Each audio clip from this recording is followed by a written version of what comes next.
আমি যোৱা বছৰৰ দৰে এই বছৰো ভাচনিৰ দিনাখনে আমি বৃক্ষৰোপণ কাৰ্যসূচীটো হাতত লৈছোঁ।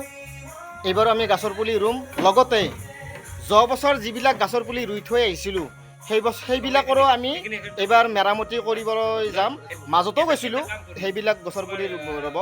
আমি এতিয়া বৰ্তমান আছোঁ মৃণালৰ ঘৰত। যোৱাকালি আমি এই বাঁহৰ এইবিলাক কাটিছিলোঁ, গছ বেৰাৰ কাৰণে গছ কাটিছিলোঁ। আমাৰ লগত আছে সৰু আছে, নিতুল আছে, এয়া নিতুল, এয়া মৃণাল, আমি ইহঁতৰ ঘৰতে কালি যোগাযোগ কৰিছিলোঁ, কাৰণ ইহঁতৰ বাঁহকেইটা বহুত ভাল, শলশলীয়া বাঁহ বুলি যে কওঁ, শলশলীয়া বাঁহ। কিন্তু এই বছৰ আপোনালোকে এইজন ব্যক্তিক আপোনালোকে লক্ষ্য কৰি লওক, ভালকৈ চিনাকি ৰাখি লওক। এইজন ব্যক্তিক বছৰ আপোনালোকে লগ পাব না নাপায় গেৰাণ্টি নাই, কাৰণ এই বছৰ সি বিয়া কৰিব, বছৰকলৈকে সি যে আমাৰ লগত থাকিব আশা নাই।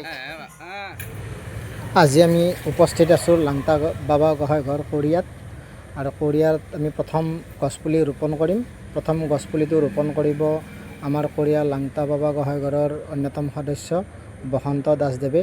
তেখেতক আমি গছৰ পুলিটো ৰোপণ কৰিবলৈ অনুৰোধ জনাইছোঁ। এয়া লাংটা বাবা গোহাঁই ঘৰৰ বাকৰিত প্ৰথমটো গছপুলি ৰোপণ বসন্ত দাৰ হাতেৰে কৰা হ'ল।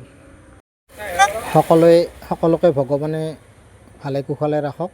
আজি ভাচনিৰ দিন হিচাপে আমি যোৱা বছৰ আমি কাৰ্যসূচী হাতত লৈছিলোঁ। আমাক সহযোগিতা কৰিলে আমাৰ দাদা, তেখেতক বহুত বহুত ধন্যবাদ। তেখেতে ঘৰৰ পৰা নেটো লৈ আহিল, লোহাৰ নেট। আমি আনিছিলোঁ এইটো নেট, তেখেতে এইটো নেট দিলাক। পুলিটো এতিয়া বৰ্তমান বহুত মজবুত হ'ল খোৱাটো। বহুত বহুত ধন্যবাদ দাদা। আমাৰ দ্বিতীয় পুলিটো ৰেডি কৰি আছোঁ। দ্বিতীয় পুলিটো বটগছ। এই বটগছৰ পুলিটো ৰোপণ কৰিব লাংটা বাবা গোহাঁই ঘৰ কৰিয়াৰ সম্পাদক দীপুল কলিতাদেৱে। আমি তেখেতক গছৰ পুলিটো ৰোপণ কৰিবলৈ অনুৰোধ জনাইছোঁ। এয়া গছৰ পুলিটো ৰোপণ কৰিব ধৰিছে তেখেতে। আমাৰ উদ্দেশ্য আছিল, যোৱা বছৰ আমি 5জন ল'ৰাই আমাৰ কঁতালকুছিৰ নিতুল, কমাৰকুছিৰ অভিজিত ডেকা, ৰাইতকুছিৰ হীৰক তালুকদাৰ, দক্ষিণ নখটিৰ মৃণাল ডেকা আৰু মই মৃদুল বেজবৰুৱা, আমি 5জনে লগ লাগি গছপুলি ৰোপণ কৰাৰ এটা কাৰ্যসূচী হাতত লৈছিলোঁ। যোৱা বছৰ ভাচনিৰ দিনা আমি আৰম্ভ কৰিছিলোঁ। যোৱা বছৰ ভাচনিৰ দিনাখনে প্ৰথম গছপুলি ৰোপণ কৰিছিলোঁ, আৰু এইবাৰ ভাচনিত আমি দ্বিতীয় বৰ্ষ। এই দ্বিতীয় বৰ্ষত আমি গছপুলি ৰোপণ কৰি আছোঁ। আমি প্ৰথম গছপুলি ৰোপণ কৰিছোঁ লাংটা বাবা গোহাঁই ঘৰ কৰিয়াত।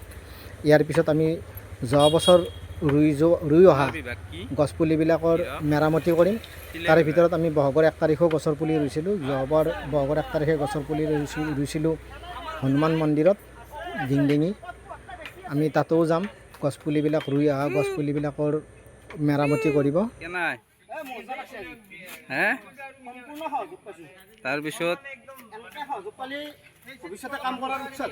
কেনে অনুভৱ সঁচাই বহুত ভাল লাগছে। আমি আজি এই দ্বিতীয় বৰ্ষৰ প্ৰথম কাৰ্যসূচী আছিল আমাৰ লাংটা বাবা গোহাঁই ঘৰ কৰিয়াৰ যিখিনি কমিটিৰ মানুহ, বিষয়ববীয়াসকল, তেখেতসকলে আমাক যথেষ্ট সহায় কৰিছে, আৰু এনেকুৱা সহযোগ পালে ভৱিষ্যতে কাম কৰাৰ কাৰণে বহুত তাৰমানে ভাল লাগে। আমি 3 নম্বৰ গছৰ পুলিটো ৰোপণ কৰিম। 3 নম্বৰ গছৰ পুলিটো আমি জুবিনদাৰ স্মৃতিত ৰোপণ কৰিবলৈ ওলাইছোঁ।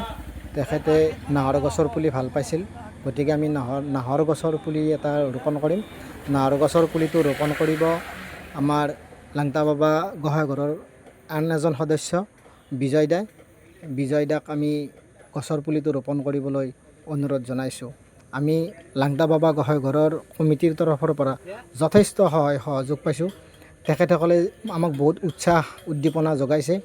এনেকুৱা উৎসাহ উদ্দীপনা পালে ভৱিষ্যতেও আমি এনেধৰণৰ কামবিলাক কৰি যাবৰ বাবে আমাৰ সাহস। আপোনালোকৰ পৰা আমি এইখিনিয়ে বিচাৰিছোঁ, আপোনালোকৰ মৰম, আশীৰ্বাদ আৰু সাহস। অনুভৱ কেনে? অনুভৱ ভালে, ধুনীয়া। আমি দাদাহঁতৰ পৰা বহুখিনি সহায় প্লাছ মৰম পাইছোঁ, তাৰ কাৰণে বহুতেই মানে ধন্যবাদ দাদাহঁতক।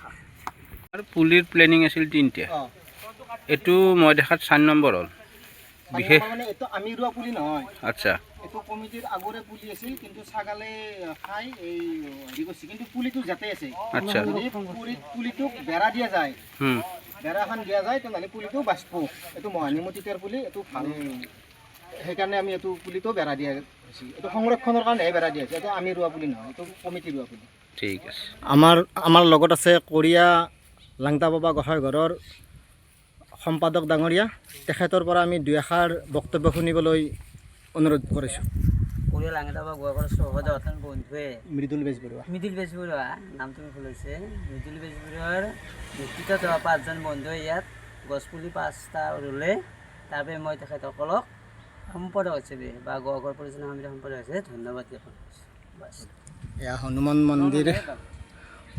মন্দিৰৰ প্ৰাংগণত আমি বহাগৰ 1 তাৰিখে গছৰ পুলি কেইটামান ৰুইছিলোঁ এয়া মহানিমতিতাৰ পুলি বহাগত ৰুৱা পুলি ওখ আছিল বোধহয় ইমান ওখ আছিল ন এতিয়া বাঢ়ি ফেলে মোটামুটি আমাতকৈ ওখ আছিল এই যিটো মজা পইচা দি কিনিব পাৰি মিনাল কেনে লাগছে মানে কি মনত এটা কিয় নানসুখ আছে ক'ব পৰা নাই মই কি ক'ম আৰু এইটো বহাগৰ 1 তাৰিখে ৰোৱা পুলি ন পুলি বকুলৰ পুলিটো বাঢ়িব পৰা নাই বেছি বাঢ়িব পৰা নাই বাকীকেইটাৰ তুলনাত কিন্তু এইবাৰ তাক অলপ গছৰ চাফা কৰি দিলোঁ অলপ ভিতৰত মৰা গোবৰ দি দিছোঁ এই ভৱিষ্যতে বাঢ়িব পাৰে নতুন পোখা মাৰছি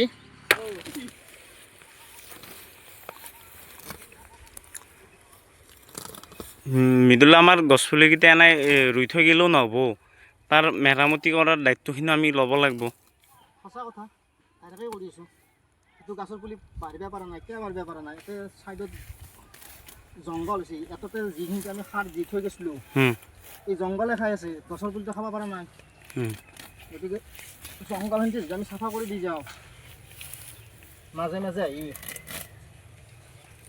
মানে গছৰ পুলিটো বাঢ়িব হনুমান মন্দিৰত বকুলৰ পুলি ৰুইছিলোঁ বহাগৰ মাহত মজা ৰুৱাতে ইমানমান চৰা আছিল এতিয়া ওখ হৈ এয়া মজা বটগছৰ পুলি বহাগতে ৰুইছিলোঁ এতিয়া হনুমান মন্দিৰ প্ৰাংগণত সঁচাই কিবা এটা মজা যিটো মজা জুবিন দাও কৈছিল পইচা দি কিনিব নোৱাৰা মজা এইটো হনুমান মন্দিৰ পৰিচালনা কমিটিক বহুত ধন্যবাদ জ্ঞাপন কৰিছোঁ কিয়নো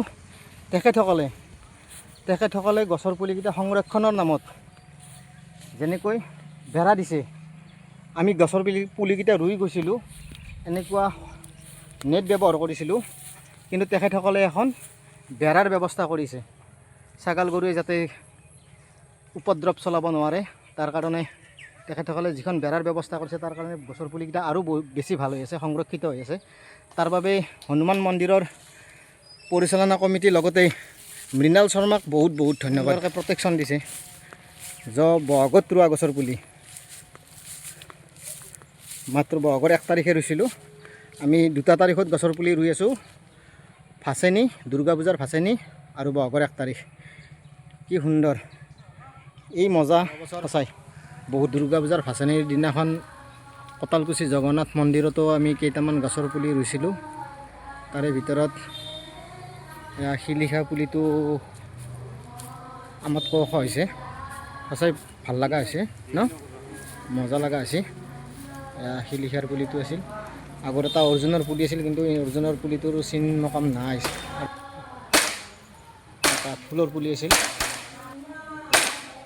অলপ গজালে ছাগালগিলা দৰক দেই ছাগাল দৰক দিলে আপোনাৰ শখাত লাগাল পকা দিলে শখাটো ভাঙি পেলায় মহাপ্ৰভু থেথা গঠনত বহাগৰ 1 তাৰিখে সমিন গছৰ পুলি ৰুইছিলোঁ বঢ়িয়া আছে চেৰা বঢ়িয়া হৈ আছে বৰ্তমান ঘৰত অলপ জংঘল হৈছিল লতা চতা চাফা কৰি দিলোঁ পুলি ৰুইছিলোঁ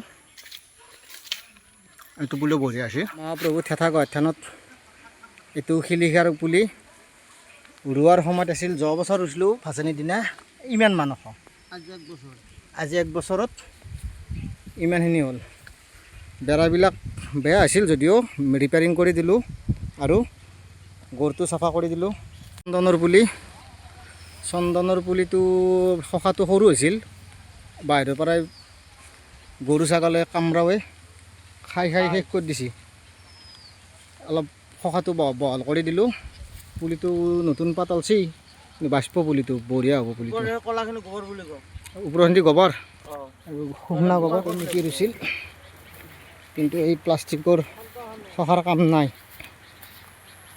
মূৰি আহি গৈছে এইটো আছিল ইয়াতে বটগছ বটগছৰ পুলিটো ৰোৱাওঁতে বহুত চাপৰ আছিল এতিয়া বহুখিনি ওখ আছিল কিন্তু বহুত বেছি বাঢ়া নাই আমি দক্ষিণ নসতী ৰাইজক আমাৰ গ্ৰুপৰ ফালৰ পৰা বহুত বহুত ধন্যবাদ কিয়নো আমি ৰুই অহা গছৰ পুলিখিনিত আমি খোৱাৰ ভাল কৰিম বুলি কৈছিলোঁ কিন্তু তেখেতসকলে নিজাববীয়াকৈ যি খোৱাৰৰ ব্যৱস্থা কৰিছে তাৰ বাবে আমি নথৈ আনন্দিত হৈছোঁ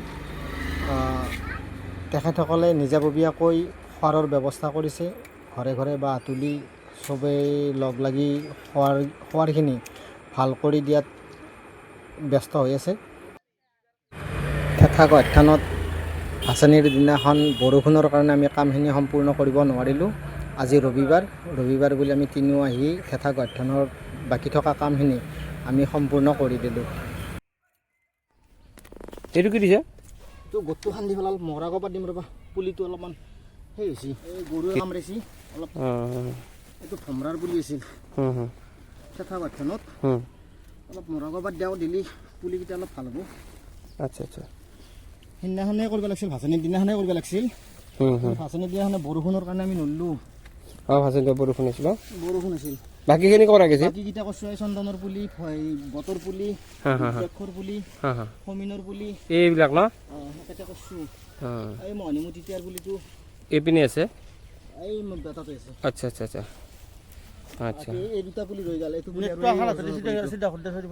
আচ্ছা এই ইয়াতে আছে গাছডাল যে ভাঙিছে তাৰ পিছফালে আছে না আচ্ছা মানে সেইখিনিও কৰা যাব এতিয়া কৰিম আজি ঠিক আছে বৰষুণ পৰি আছে আমাৰ হিৰক মিতুল এই বতৰ পুলিটো অলপ খেপটো ডাঙৰ কৰি দিলোঁ আগতকৈ কাৰণ পুলিটো অলপ ডাঙৰ হৈছে আগতকৈ